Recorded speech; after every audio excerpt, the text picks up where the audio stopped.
Hey, what's up, everybody? Jackie Williams here. Quick TNA Hard Justice review, or Hardcore Justice, I should say. Um, I just want to start out by saying that this pay-per-view was a really, really good pay-per-view for TNA. If I had to list it, I would say probably the top 5 of the year so far.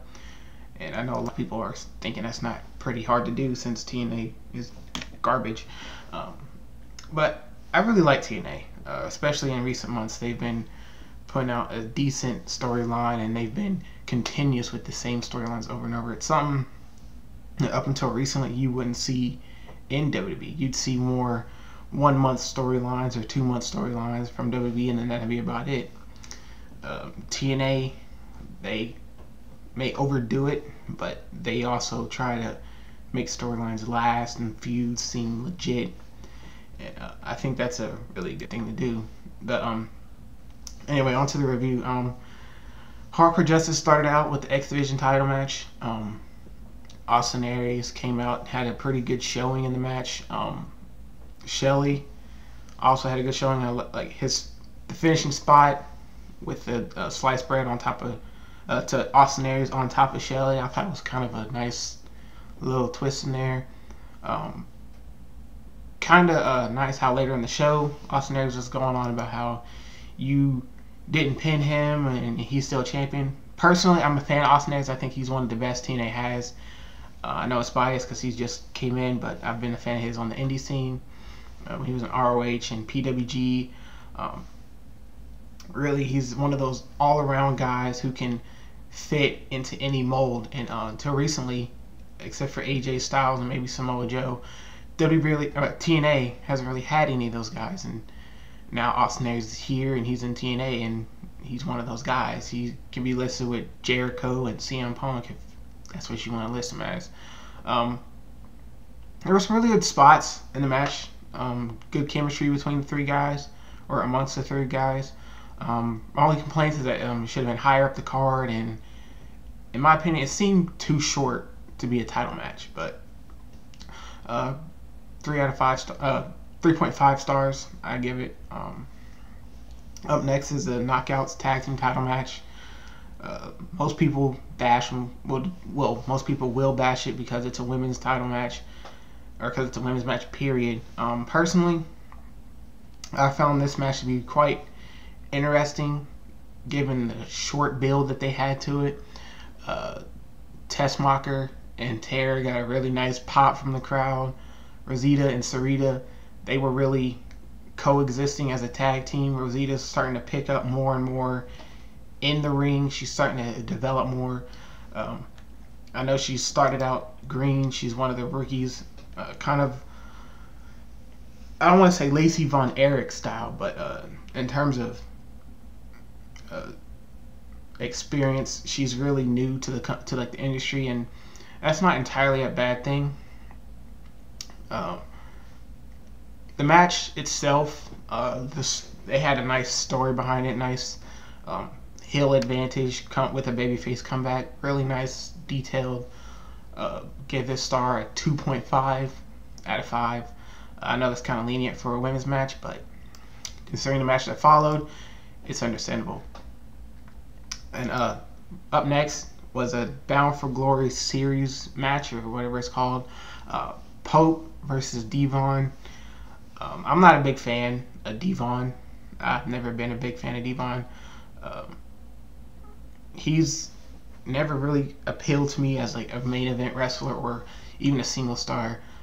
When Bully Ray says he's been carrying the team, in my opinion, that's the truth. He's been carrying the team. This match, by the it's actually had nice build up. You know, Pope and Devon with the respect, and you know, for over the kids and stuff. But Pope still pretty much had to carry the match, and for Pope, that was I can get the feeling that he's not used to carrying people, and it's really still a good match and everything, considering Pope had to carry Devon. The finish of the match came, and it seemed like it was a bit botchy, and the timing, the length of the match to me, too lengthy. Yeah, and they gave, like, compared to the X Division match, still not worth being on the card in my opinion. 2 stars out of 5. Like I said, not a big fan of DEVON. Up next is Winter versus Mickie James for the Knockouts Championship.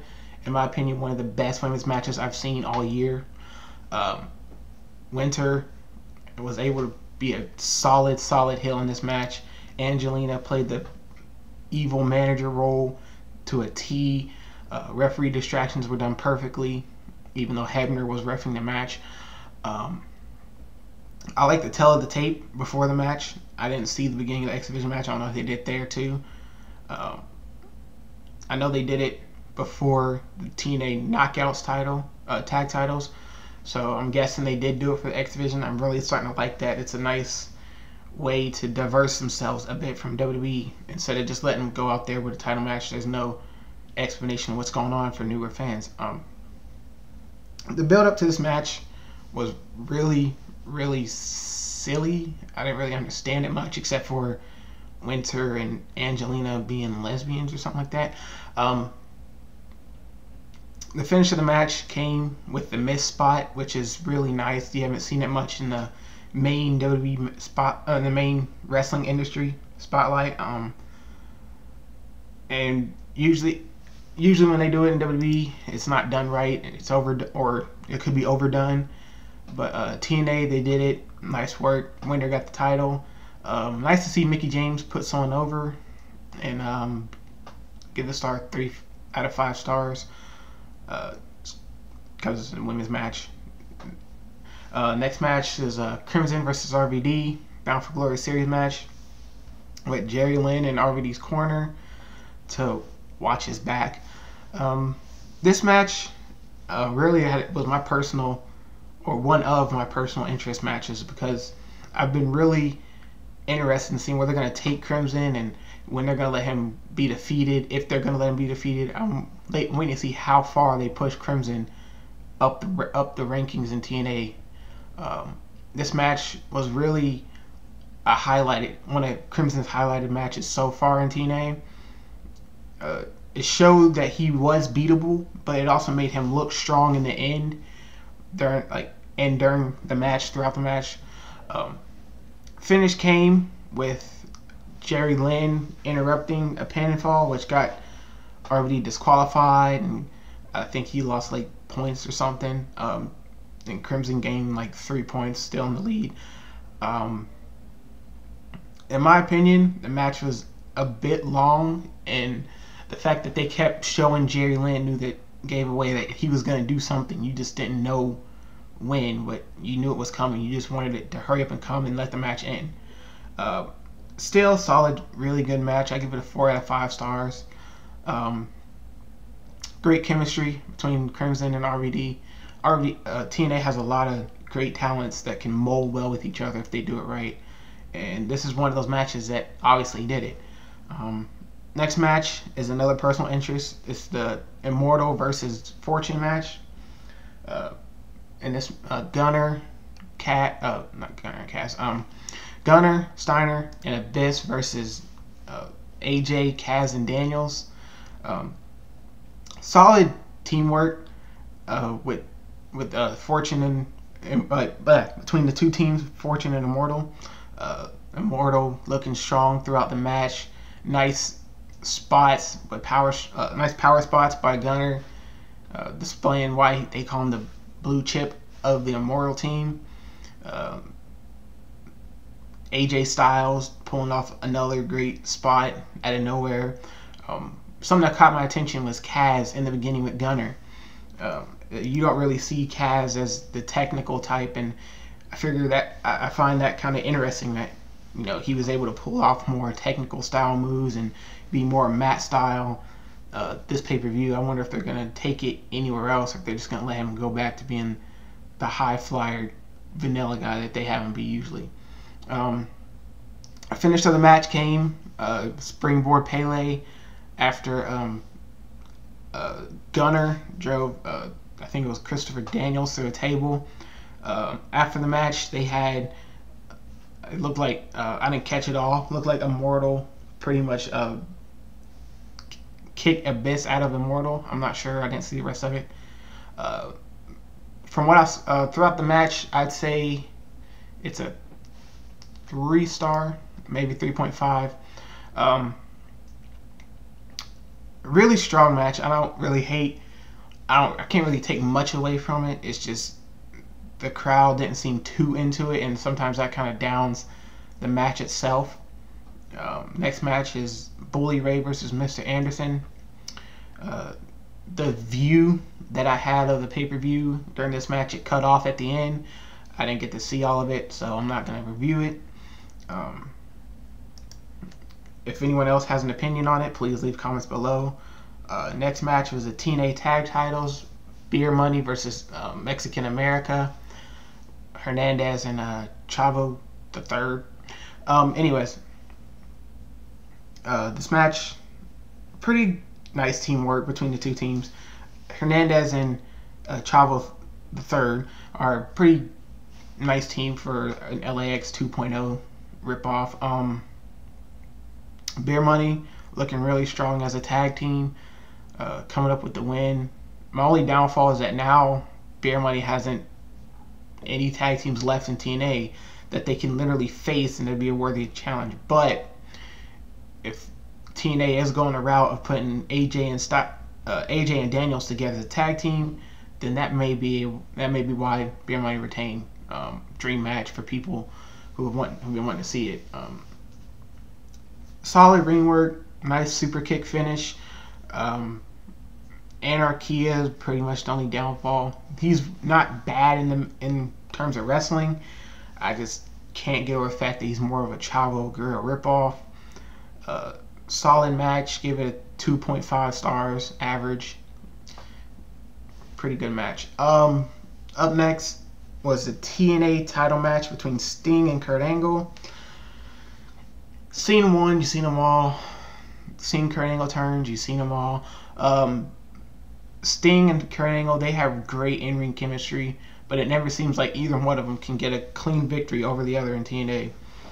Whether that's because they think both of them are too high or they just don't feel right putting one face over the other.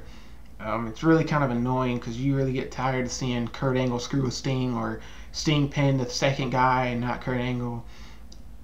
The storyline, as I predicted earlier, they took the title off of Sting, put it on Kurt Angle. At the end of the match, Kurt Angle used a steel chair from Hogan. I think it was kind of planned, or everyone kind of knew that, because if you haven't watched Kurt Angle, you really don't need to be watching wrestling, because he always does the same turns every single time, but it works sometimes, and sometimes it doesn't. This is one of those where it did work. Sting looked very strong even with the turn. A nice thing I liked about this match is what I don't see very often in wrestling is I like the finisher steals that Sting and Kurt Angle both did throughout the match. I thought it added a new element, and it proved that they did really know each other very well. Although it's kind of funny how Kurt Angle allows Sting to use the angle slam on him, but Randy Orton tries to use it and he gets called disrespectful. But that's a different story. Like I said, solid match. Predictable, but very great. Predictable in a good way, I should say. Give this match a solid 4.5 out of 5, and really hope they don't go in a rematch for a pay-per-view or put the title back on Sting. Hope Angle can get a long reign out of it that will help establish more younger talents like Gunner and Crimson, or even Bobby Roode if he's able to advance himself in this Bound for Glory tournament. Overall, the pay-per-view wasn't that bad. Really solid work. Solid chemistry between the two teams, between every single match. I give it a solid 4 stars overall. Really nice pay-per-view. Interested to see what happens on Impact, which is always a good thing. And yeah, that's my review. Catch you later.